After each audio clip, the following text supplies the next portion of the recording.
Hey guys, this is Chew Slices Concessions. In today's video, we'll be talking about how to assemble your pump assembly for a Carpigiani 193P, okay? So we have all the parts for the pump laid out, and we're just gonna start from the body of the pump, and we're gonna talk about how to assemble everything in and then work our way out until everything's all together, and I'll try to explain how it works at the same time. All right, so this is the rear of your pump. It's kind of ironic since it faces the front of the machine this way, but we're gonna start assembly here, okay? So we're gonna take the body of the pump, and what you see here is we have two gear looking thingies right here, okay?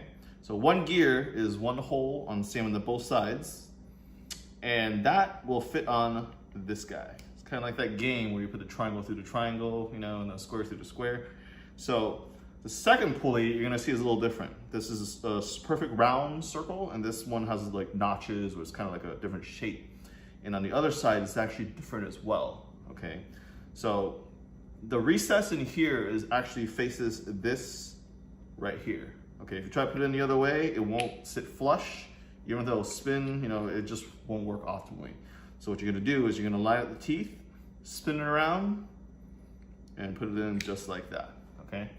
Second thing you want to check is make sure your O-ring is good. If this is bad, you're going to have a vacuum leak and your pump won't pump optimally. It's just not going to flow well, and you're going to have pressure issues when you're dispensing your product. So every time you clean or take it apart, make sure this is good, and to lube it before putting it all together. All right, now I've got the gears installed. They will spin for you like this, and the idea is they will spin like this to create a suction to come up and then out the front, well, the back of the pump. All right, so the next part you're gonna put on is the second half of the body, okay? There's actually a little, like a risen area right here that prevents you from putting it backwards. So if you put it in proper, everything comes together just like this, okay? Everything's flush. If you put it upside down, it's a little different.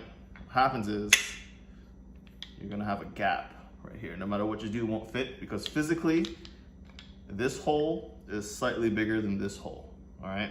So if you line it up right, big hole, so in a little hole, and you flip it on, just like that. So everything fits nice and flush, and the body's together.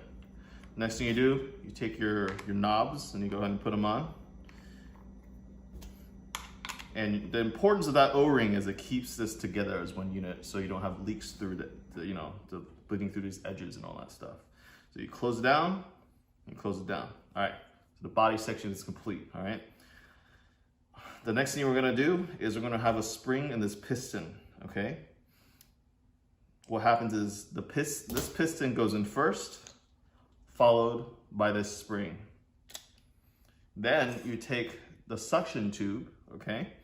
And there's a notch right here, and there's an O-ring right here, okay? You want to make sure this O-ring is good, because if there is a crack or it's compromised, when it's trying to create suction, it's just going to pull in right here, because, you know, pressure is lazy, and it'll go out the easiest spot it will, and it'll go out here instead of sucking your mix through here to bring it up, all right?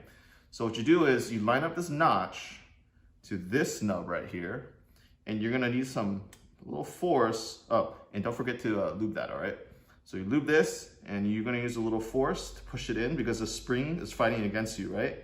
So what you're gonna do is you're gonna push down past the nub, right? And you're gonna turn it all the way until this hits the nub. Just like that. Now it's locked in, and it's gonna fit in like this, okay? The last few steps, here's your rear boot. This goes in here, close it down, and then you're gonna take your drive shaft, okay? It's triangle shaped. Either direction will work, but the important part is you put it in and you turn into the locks, and it actually locks into that gear that's not shaped like a circle. And the reason it's shaped, you know, the way it is because this triangle will lock in there and help spin it, okay? So this is part one of this video. The second part, we're gonna show you how to put it into the actual machine, but this video will show you how to put it together, okay? If you have a second pump, you repeat the same steps, and you should be good to go. All right, thank you for tuning in with us, and we hope to see you at the next video.